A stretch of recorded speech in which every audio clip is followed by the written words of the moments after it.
Howdy. Hi, Dad.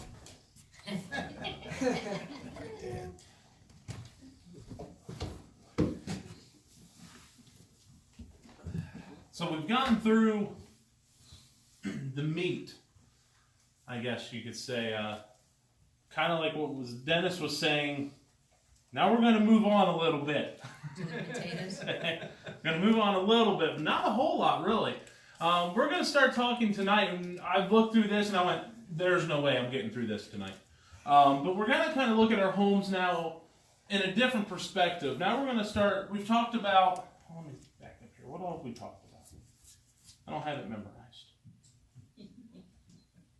We've talked about it, our homes being a place of refuge, a place of relationships, but now let's go beyond that. Tonight we're going to start talking about our homes being a place of renewal.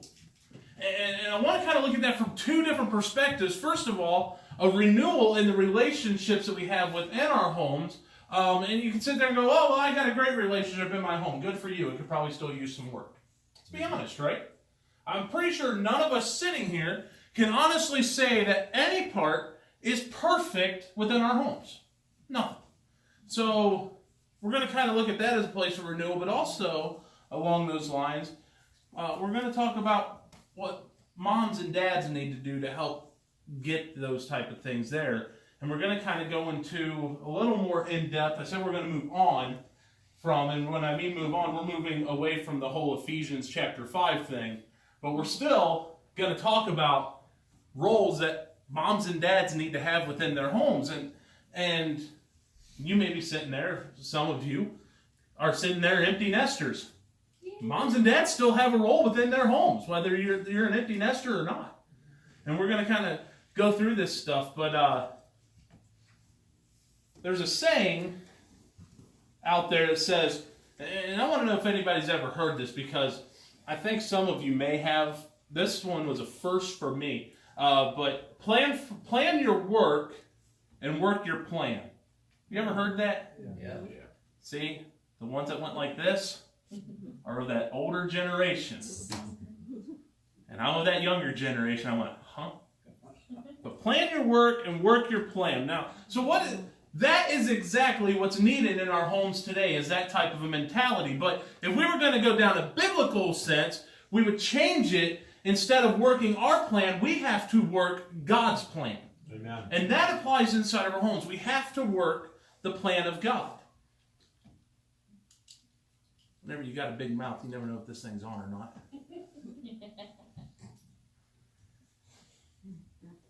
So, do any of you, off the top of your head right now, have a plan for your home? What is it? Our plan? Yeah. Well, we try to improve on our family, is what we try to do. We try to be role models for our children. That's what we try to do. Okay. Anybody else? It's basically what? Yeah. Family is.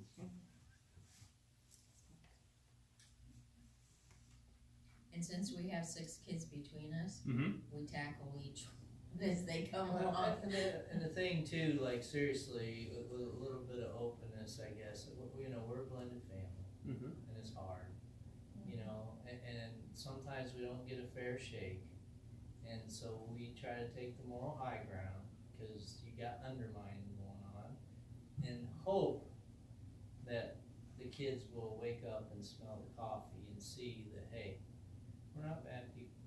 Right. We were always there for them. Mm-hmm. And to undermine the negative talk that we know that goes on. That's what we do. Right. That's our plan.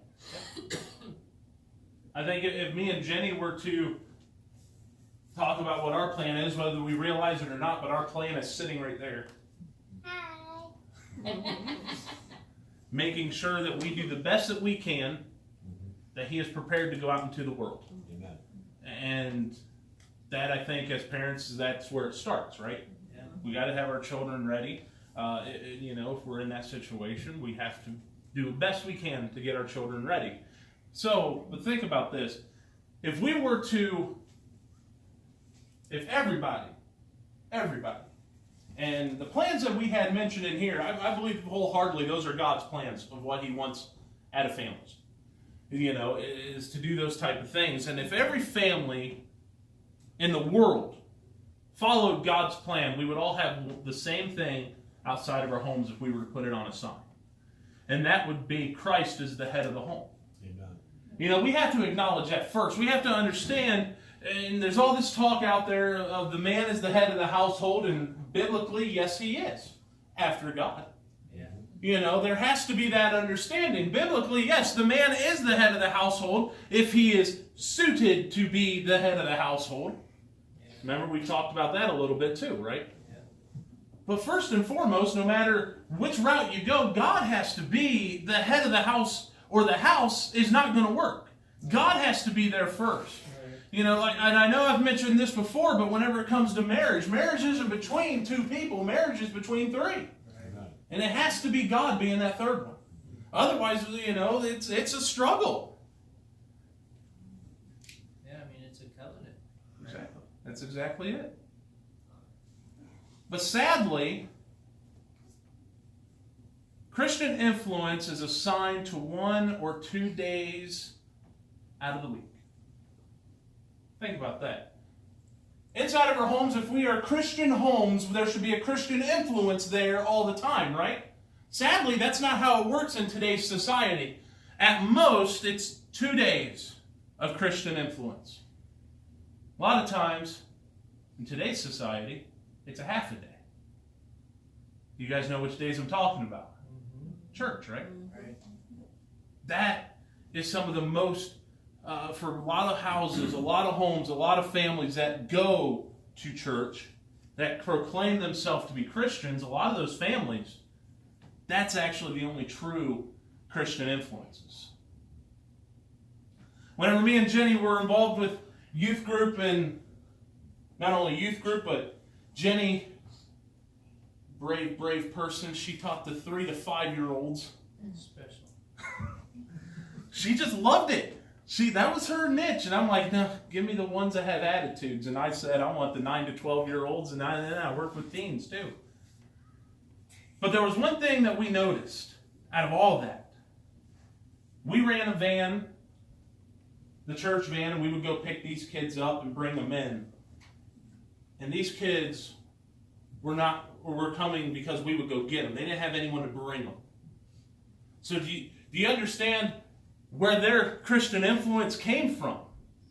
It came from that short amount of time that they were at the church, because I'm going to tell you, we're talking about outreach and stuff like that, and one of the things that I always thought in my mentality, and I may be the only one that thinks this way, but it seems like today you got to get the kids if you're going to get the parents anymore. It's not, we're past that society where the parents take their kids to church. Now, a lot of times, the kids are bringing the parents to church. You know what I mean? Do you understand that and what I mean by that? But that's kind of where we're at.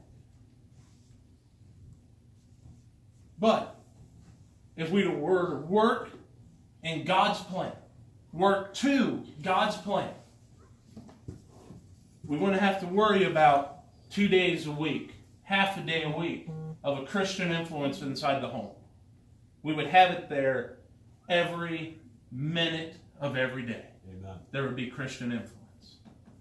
So let's talk a little bit about this. And as we go through this, I want you to kind of think, and don't beat yourself up too much over this. If you sit there and are thinking, I'm falling short of God's plan, don't beat yourself up over that as we go through this. I want you to look at this as an opportunity to see an area for improvement. Because if we're going to, it's like what we talked about a couple weeks ago whenever we were talking about the marriage checklist and we went through that and stuff like that.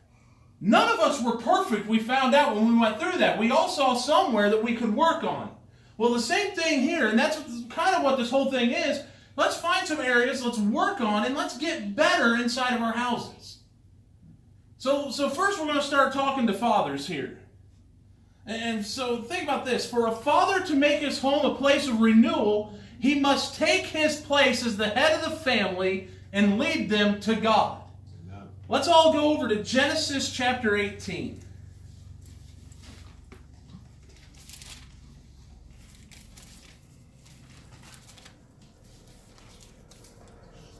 Genesis chapter 18, and we're going to be at verse 19.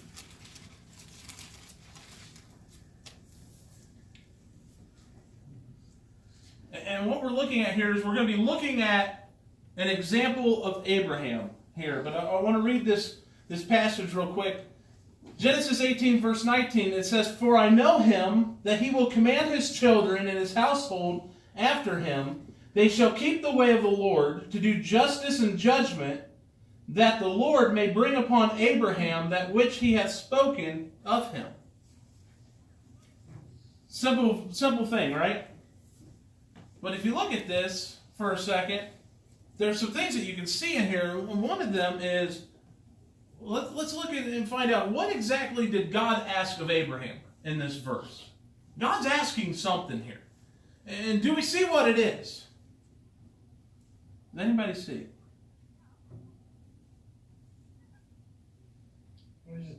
He's wanting Abraham to get his children to his line to understand and love and have justice and judgment. That's exactly it. He's asking Abraham to get his children to walk in his ways. He wants Abraham to walk in his ways, to command his children and his household after him to keep the way of the Lord by doing what is right. Fathers, that's what we're supposed to do, right? Yeah. We're supposed to, some way, shape, or form, first and foremost, walk in the ways of the Lord first. If you can't walk in the way of God, then you're going to have a hard time with the rest of this. We have to walk in the way of the Lord first, and then command the children and the household to keep that way. That's our job. Yes. That's what we're trying to do, right? Raise our children to the best of our abilities to walk in the way of Christ. No. How can they do that if the example at home does not walk in the way of Christ? Who's teaching who at that point? So now think about this. What are you doing to be the godly leader and pattern your family's needs? What are we doing?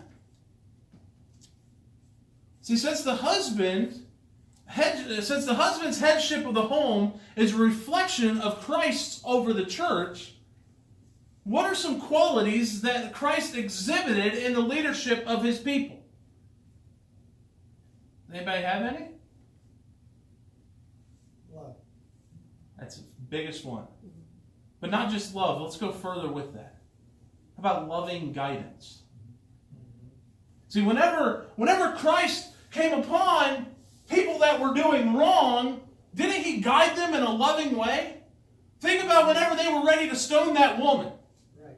You know, he, in all of his power, legitimately could have struck them all dead right there. Do we understand that?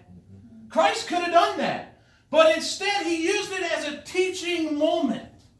And he taught them more than one thing. And there's a big debate over what he did when he hit the ground and started writing in the dirt. There's a lot of different theories out there. Only a few people know what he really wrote, and those were the ones that were there. It's not recorded anywhere. But I believe that when he got down there, he started writing out their sins. That's my belief. That's because I'm like, why else would they just drop and go? That's kind of my belief. But he taught them, look, there's a loving way to correct people. There's a loving guidance. And if we were to be honest with ourselves as fathers, we have to have that loving guidance. Think about this.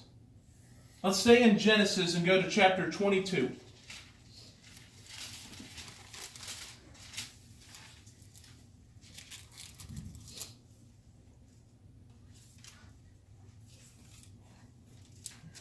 And we're going to, if somebody would like to read the first 10 verses, this is so familiar passage. And I'm going to do my best not to preach after we read this, but this is one of those ones that you read and you just... But if somebody would like to read verses 1 through 10 of chapter 22. And it came to pass after these things, that God did tempt Abraham, and said unto him, Abraham, and he said, Behold, here I am. And he said, Take now thy son, thine only son Isaac, whom thou lovest, and get thee into the land of Moriah, and offer him there for a burnt offering upon one of the mountains which I will tell thee of. And Abraham rose up early in the morning, and saddled his ass, and took 2 of his younger men with him, and Isaac his son, and clave the wood for the burnt offering, and rose up, and went unto the place on which God had told him. Then on the 3rd day Abraham lifted up his eyes, and saw the place afar off. And Abraham said unto his young men, Abide ye here with the ass, and I and the lad will go yonder, and worship, and come again to you. And Abraham took the wood of the burnt offering, and laid it upon Isaac his son. And he took the fire in his hand, and a knife, and they went both of them together. And Isaac spoke unto Abraham his father, and said, My father. And he said, Here I am, I, my son. And he said, Behold, the fire and the wood, but where is the lamb for the burnt offering? And Abraham said, My son, God will provide himself a lamb for a burnt offering. So they went both of them together. And they came to the place which God had told him of, and Abraham built an altar there, and laid the wood in order, and bound Isaac his son, and laid him on the altar upon the wood. And Abraham stretched forth his hand, and took the knife to slay his son. Now, there are a lot of unanswered questions in there that people have, and you could go different directions on this, but I want to look at one part of that, and that's Isaac's obedience to his father. You notice he was questioning him. Okay, we got all this stuff for the offering, but Dad, we're missing a key thing for this offering. Isaac had to know that something was missing, right? He could tell. So he asked, where is the lamb at? He knew that the animal for the sacrifice was missing. But yet, he still listened when his dad said, God will provide. Right? Yes. There are so many different things you could get on that right there alone. But the part of it that I want to stress is to as we're looking at this from the father-son, father-daughter relationship, however you want to look at it, when things go wrong and you have nothing else that you know to say, God will provide. God will always provide. And we have to have that mentality to pass down to our children. Because if we waver in our faith, it's going to cause our children's faith to waver also. And you may be sitting there going, how is that possible? Because your kids are watching you. That's right. Watching, you better believe that. That 60-year-old man sitting right there, he's 8 going on 60. And he's watching. But he doesn't just watch me. See, this is the important thing that we have to understand too, because we're in a church house, right? And we always say we're one big family. You better believe that the kids aren't just watching you. If you're their parent or their grandparent. No, the kids are watching everyone. They're watching everyone. And so that's where the 2-day-a-week Christian influence comes from. Of what you're seeing others do inside the church. But now, whenever you get home, there is one person or 2 people there that can influence the children. And this is talking about Dad leading them here. And Isaac questioning his dad, he asked him straight up, where is the lamb? And he still went on a simple God's going to provide. He still went. Why? Why would he go on such a simple way? Because of what Abraham did. Think about that. He was obedient because Abraham raised him to walk in the way of the Lord. Amen. If we do that with our children and teach them to walk in the way of the Lord, they will walk in the way. The Bible in Proverbs tells us that. It tells us, Train up a child in the way that he should go, and when he is older, he will not depart from it. That's right. We have to do our part, though. You understand? We have to do our part. Because let me tell you, outside of the doors of our home is every influence coming at children today. Every influence. There are so many things going on. There are so many things happening. Children are being influenced so easily outside the home. And we already established that in our first study of how many hours that a child spends outside of the home nowadays, right? Yes. It's a lot of hours. So whenever you break that down and you sit there and you go, okay, so I got to be a Christian influence. I got to teach my children to walk in the way of the Lord, but I only have this many set hours that I can do that. You got a lot of work to do in a little bit of time. It means we can't waver at all in our faith. So think about this. Abraham taught his sons the principles of God's Word, and I believe wholeheartedly that Abraham started teaching Isaac at an early age. So that means we should be teaching at an early age if we can. Now, what if you started coming to church at a later time and your kids are getting a little bit older? Guess what? It's an early age. And now's the time to start.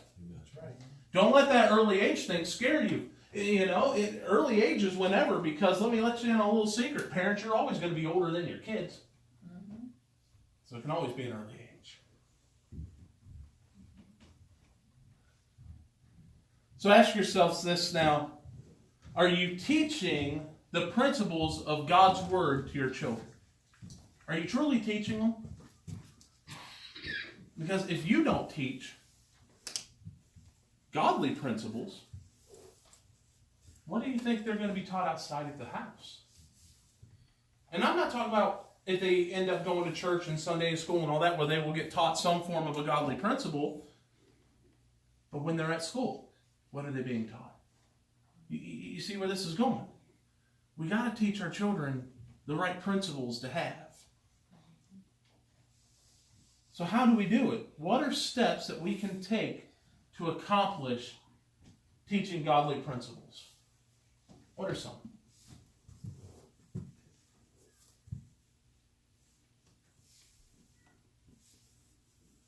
No one? 10 Commandments are good. The 10 Commandments? Reading the Bible. Reading the Bible? You got to teach them God is the first and the last. Teach them joy. Joy is in joy or the acronym? Acronym. Okay. Well, both. We got to teach them both, but... Yeah. But the acronym, I think that's a good principle to teach anybody. Right. Yeah. But I think just teach them to care about people Mm-hmm. is key to anything. Biblically, they saw it whenever the Jews had a system where they cared for the elderly, Mm-hmm. the ones that were without husbands, those things. They could see it every day. We don't have it. That's it. Yep. What about this?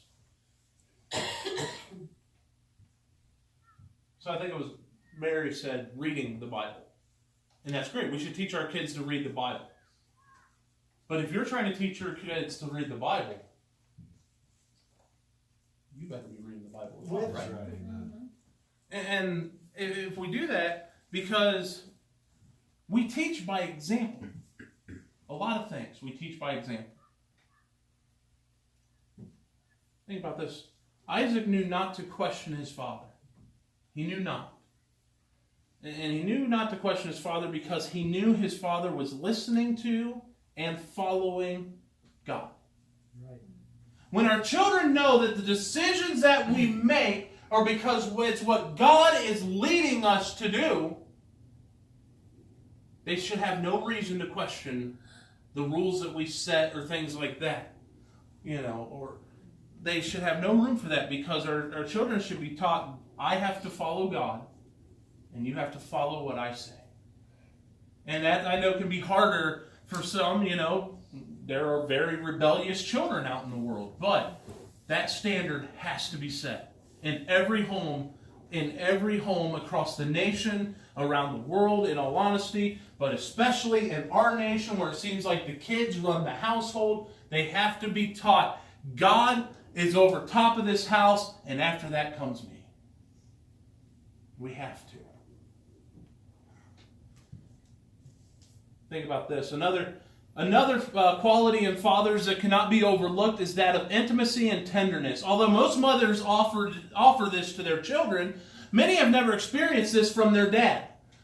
Let's be honest. 9 times out of 10, when a kid is bawling his eyes out, who do they want? Mom. Only mom can fix every problem in the world. And sometimes I'm okay with that. Because a lot of times he's crying over something, I would just go man up and move on. I don't know if anybody heard me getting him in the church doors this morning. A bee was flying around and he started acting all, and I said, man up and get through that door. That's how I teach.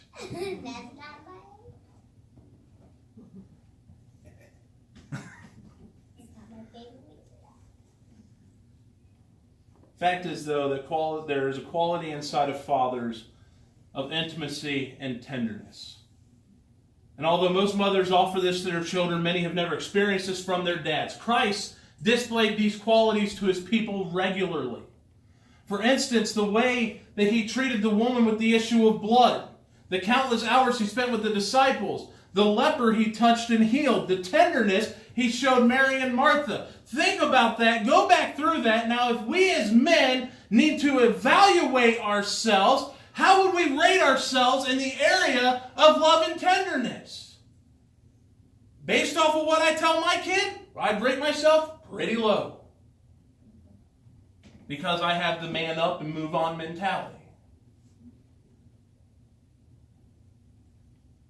The Lord has given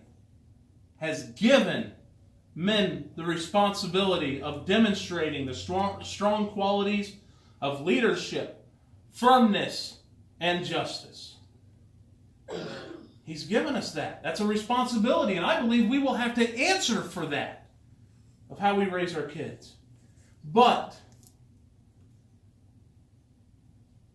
he's given us that responsibility, but we must also be submissive to God's will and must possess tenderness as we discipline and lovingly guide our families to Christ. That's the fathers. That's the fathers. That's pretty cut and dry. That's what we need to do. But if we were honest as fathers sitting here, I don't think we would rate ourselves 100% A+ students when it comes to that. But so let's improve on it, right? Now let's talk about the mothers. This is where I need like a shield up in front of me. Women, have you ever heard this saying? The hand that rocks the cradle rules the world. You ever heard that? Or did I finally pull one out? I heard it. Howard, I think you were there when these sayings, they came up with them.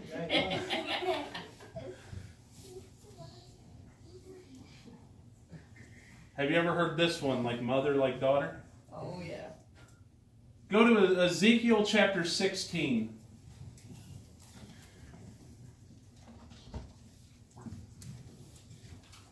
Have you ever heard mirror, mirror on the wall? I am my mother after all.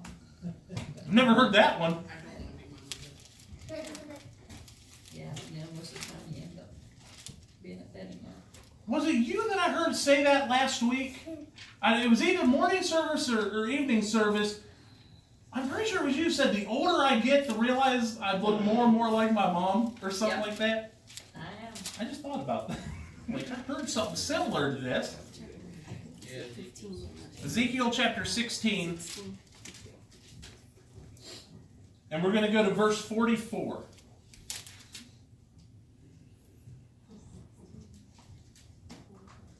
Like mother, like daughter is one of those great sayings that came out of the Bible. Ezekiel chapter 16 verse 44 says, Behold, everyone that useth proverbs shall use this proverb against thee, saying, as is the mother, so is her daughter. It came from Scripture. If these statements are true, moms, think about this. If this statement is true, then what does that mean about the importance of your role? Men, we can't answer this question, so now women are going to have to get outside their comfort zones and talk. You gotta make sure you're a positive role. Positive role model. What else?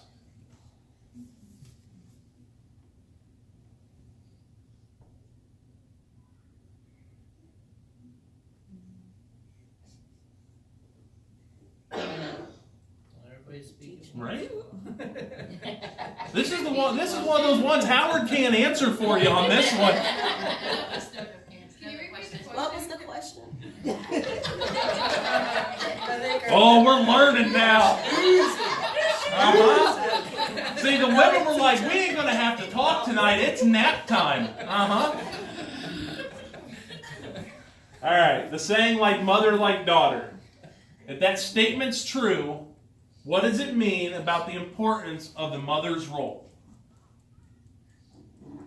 She needs to watch her walk. She needs to watch her walk. Very important because you have to teach them. You're teaching them. Yep. What else?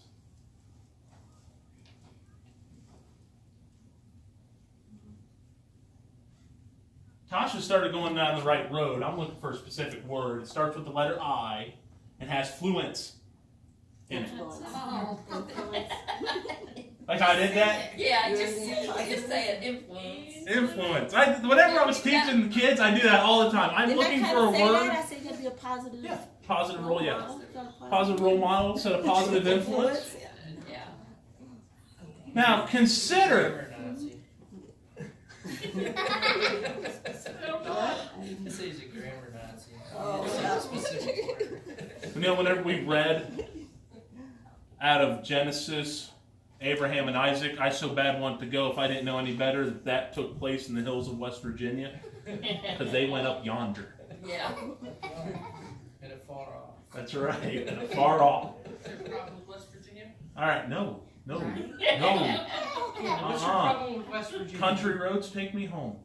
That's where my family comes from. All right, so back to influence before we get way off track. Considering your influence, moms, think about this. How can you use it, your influence, to teach your children about these things here? Purity. Putting God first in all things. Loving others. Putting others' needs above your own. And humility. How can we do that? Or how can you do that? I got to take the we out now because I'm not identifying as something else. Mother. That really has to be by actions. It really does, You can't right? tell them. You've got to show Mhm. them. They are going to be watching you. That's it. And you know, we started off the saying like mother, like daughter, but it's really mother, like son too in a way, right? Because moms, you have to also teach sons about that. I want to make a point with this. Yeah. So, something I've never really liked for years is watching parents take, oh, look at my son or daughter. Look how great they're doing or how great they are or whatever. And then when the son or daughter isn't doing so good, they also take on that burden. More on the negative side, they'll take it on. What did I do wrong? Blah, blah, blah, blah, oh, I should have done this, I should have done that. And as a parent, I'd say I've probably taken more on what did I do wrong? What didn't I do? And I try not to do that to myself because I believe no matter what we do throughout our children's lives, I was a young mother with my first two. I was pretty young, so I kind of grew up with them and made quite a few mistakes and just learned along the way. But the two things I try really, really hard not to do is one, I try not to make it anything that I did, that why they're doing so well. Yes, I'm proud of you for what you're doing, but you did it. Had nothing to do with me. And when they do something wrong, that's their consequence, not mine. So the whole mother like daughter and the kid, yeah, we're role models for them. But also because of being a blended family, and I've been in blended families prior to Dennis and I've also heard parents tell their kids, quit acting like your mom or quit acting like your dad. And that just makes me cringe, because that child knows the animosity that those parents have for each other. And so they're telling that child, they know that, let's say the father doesn't care for the kid's mom, and they're pretty much saying, you're acting just like her. Right. And I don't like her, so I don't like you. Yeah. We just need to watch with that stuff, with Yeah. what comes out of our mouths. Yep. And what we accept and don't accept. They say far more is caught than taught. You can talk all day long. That's exactly it. I'm not nothing like my mom. I'm like the opposite of my mother. So I guess like I learned to be the opposite of how she is. See, and sometimes that happens too, right? In the same But- household, two kids grew up in the same house, and one can be completely opposite. Yeah, because people have their But- own but then character. again- they have their own personalities, and Oh, yeah, they, it's not exactly Yeah, like, and you have- it's like certain characteristics. Right. Yeah. You have a third kid in there, and you learn there's three sides to Oh, yeah. opposite. Oh, yeah. Like, Do you- Caleb is nothing like anybody in the house. Do you know what I learned today, this afternoon, speaking of 3 children out of one house? Alright, we're gonna go back to having. I'm sorry. I thought that this kid was the worst talker nonstop I'd ever heard. What do you do? Right, James? Right, James? Thank you. Literally, I met someone that talks more than Josh. And that's Judah. Yes. From the time we left out, nonstop. Y'all went to the fair yesterday. Zach wasn't able to go when we went to the fair yesterday. Zach went there vicariously through Judah because he got the full description. He almost passed out, right? But the thing, you're right though, not every kid is going to turn out exactly like. I hear a lot that I'm just like my dad. And there are some things I am just like my dad. Us Johnsons have a very unique trait when it comes to when we get upset. Oh no. No, sir. But no, it comes down to what the children see in the home, right? Is going to ultimately influence one way or another. The same thing happens, though, whenever you're trying to influence the Christian life on your children. Yeah. Right? They're going to watch how you act as a Christian in your home, and that is going to ultimately decide for them in their mind, do I even want that? And I know it seems weird that I would phrase it like that, but at some point, every kid goes through there, do I want to do the same thing? Do I even want to do that? So if we're portraying the Christian life as the worst thing on the face of the planet, who would ever want to do it with us? You know, if we act like God can't provide for us, and God ain't there for us all the time, and God ain't meeting our need, who on earth would want to follow Him? Think about that whenever we're raising kids, and in that influence part of it. Mothers, though, I believe, have a high and holy calling. They really do. And we cannot minimize the importance of that calling of raising the children. Behind Samuel, there was a praying Hannah. Behind John the Baptist was a believing Elizabeth. Behind Franklin Graham was a faithful Ruth Bell Graham. Think about that.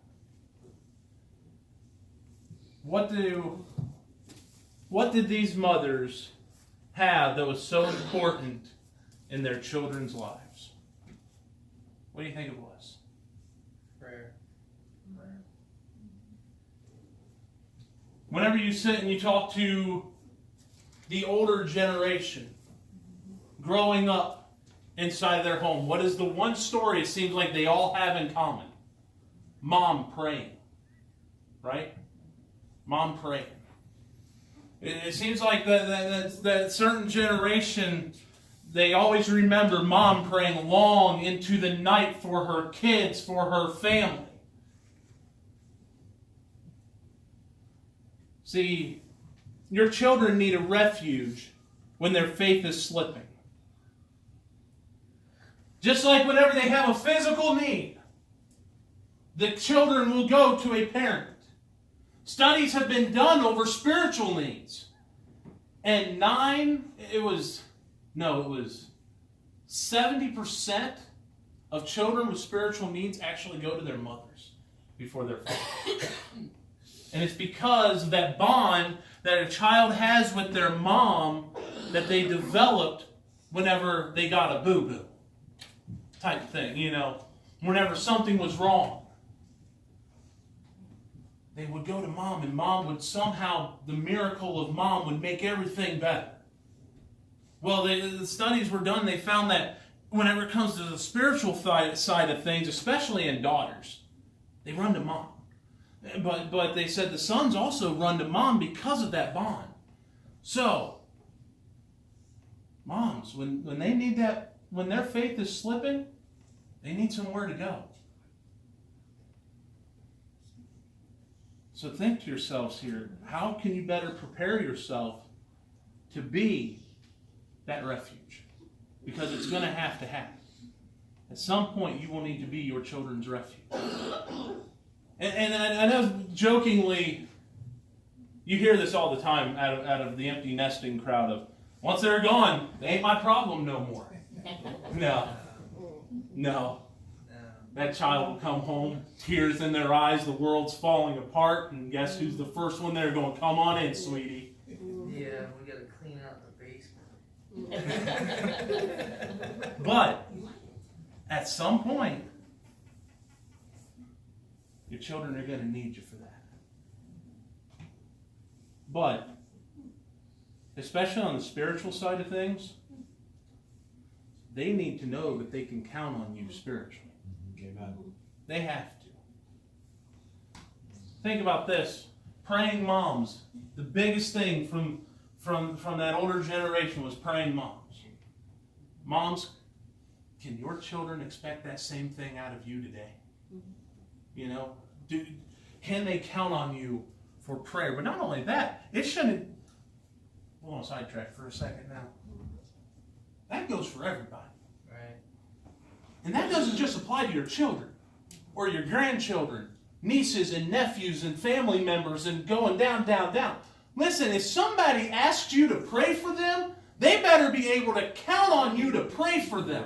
Because they're coming to you because they know that somehow, listen, they may not believe in what God can do. They may not believe in all the Christianity stuff that we believe in, but they have some belief that you can talk to a higher power better than they ever can. So if somebody comes to you saying, would you pray for me? You better go praying for them because they are counting on you to reach God for them. Amen. Same thing happens in our homes. We ought to be praying for our children. We ought to be. We need to pray for our children.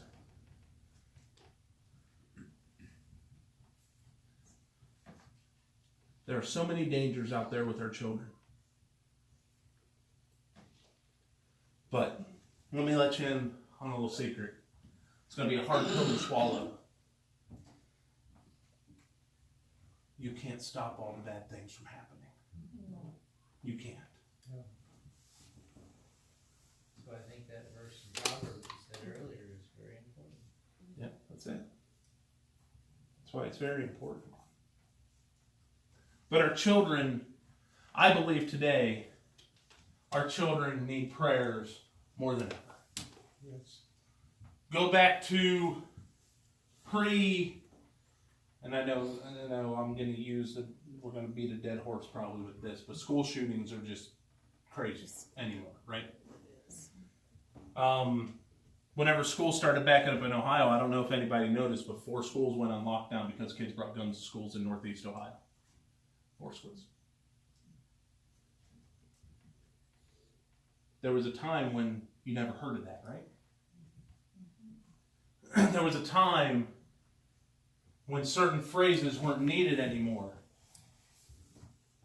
Like, for instance, Alice training wasn't needed. Which, by the way, is active shooter training for schools and public places. There was a time when in the hospitals, code black meant something different than what it means today. Code black today is an active shooter if you hear that in the hospital. Things are different. Things are changing. The world is changing. And I believe we talked about it a little bit this morning in Sunday school. It's changing because it has to. As bad as that is to hear coming from behind a pulpit tonight, the world has to change at some point. Because the stage has to be set for God to tell his son to go get the church. But that does not mean you stop praying. That's right. That's right. I heard a person this week that I work with, and I couldn't believe I heard what I heard. It said, with the way that this world is going, there's no point in praying anymore. And I went, excuse me? Yeah. The person told me all the time how much they go to church and everything. You know how people say those things, you just go like that? I quickly looked at him and said, no, that just means you need to pray harder than ever before. So can your children count on your daily prayers? Don't just pray for your kids once a week. It should be daily. Some cases, you may need to pray for your child more than once a day. Do it. But not only that, but how are you showing your children what it means to be a person of faith? One of the toughest jobs of a mother is that of maintaining a healthy home life. You ever hear the whole, she sets the mood in her home? If mom ain't happy, ain't nobody happy? Stop looking at me. Dude, really? That's like blatant. I mean, that was just like a straight term. So I want you to think about that thought next week, because moms, we ain't done with you yet. We're going to go into next week talking about mothers. And because, as I told you earlier, statistics show that children will go to mom more over any type of a need. So think about that. Think about that as we go over this next week. If the saying is true, she sets the mood in her home. Moms, how are you setting the mood in your home? So that's where we'll end tonight. We'll pick this back up again next week. So what we'll do now is we'll come to you for prayer needs. Are there any questions, though, first on anything that we've talked about here tonight? What's that? I heard you say that next week we're getting stuck into the moms again. When do we get to the kids? Not in this lesson. It'll be a couple weeks. Or another. Oh, I know. I mean, we can get into the kids if we want. I may not want to hear because Exactly. I heard you about Spare this the rod, spoil the child. That's right. More readings for Zach, that is.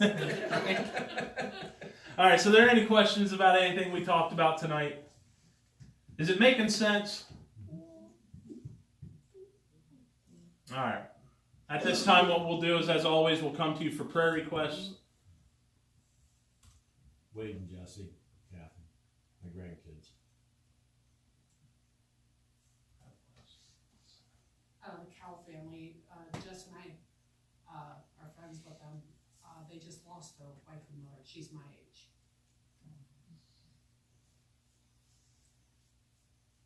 My doctor too, Dr. Lou, her husband. Jeremy. Rachel and the boys. Kim and Lolita. Jesse's back.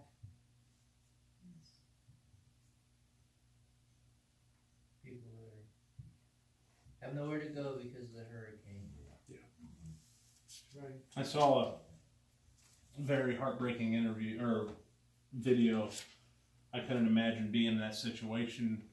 The family in the Bahamas were in the attic. I don't know if anybody saw that video. It was on the news. They were in their attic hiding from the rising floodwaters, so that's the only place they had to go. Within an hour moving up there, the water was coming in the attic. I couldn't imagine having to go through something like that. I seen a video of a second story house, and somebody was up there and the water was lapping up the stairs up there, and then it was hitting the windows on the outside. Yeah. Terrible.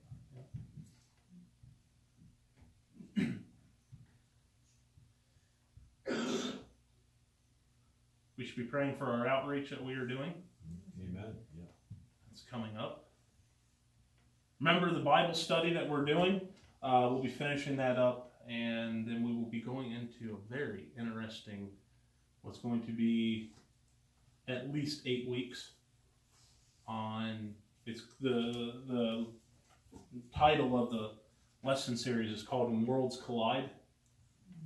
It's all about how to talk to people that don't believe the same way as you. So it'll be a really interesting thing. It kind of goes along the lines of biblical worldviews and things like that. So. The thorn berry says they're not healed today. Okay.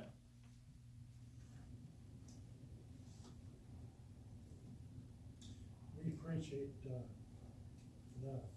preaching we had tonight. Yeah, I got a little preachy tonight, didn't I, on a few things, but it'll happen every now and then. Yeah. It's good. I'd like to ask for prayer for all the single moms and single dads out there. Yeah, I was a single mom once, Dennis was a single dad once, and it's not easy. Everyone's judging you. The guy I grew up with is going through a very messy situation, has for a few years, involving that with divorce and his kids and custody disputes and things like that. In the end, nobody ends up winning in those type of situations. Just lawyers. Yeah, the lawyers are the winners. All right, anybody else? All right, unspoken requests? All right, I'm going to ask Brother Howard if he would close us in prayer. Heavenly Father, we thank you, God, for looking down upon us tonight, God. We know that, God, that you answered Abraham's prayers, and we believe that you will answer all our prayers, God. Touch our families, give us more insight on our teachings, and more desire to raise our kids in a truly strong and influential life. We ask this in the name of your Son, whom you sent for our benefit, God. We ask it in the name of your Son, Jesus Christ. Amen. Amen.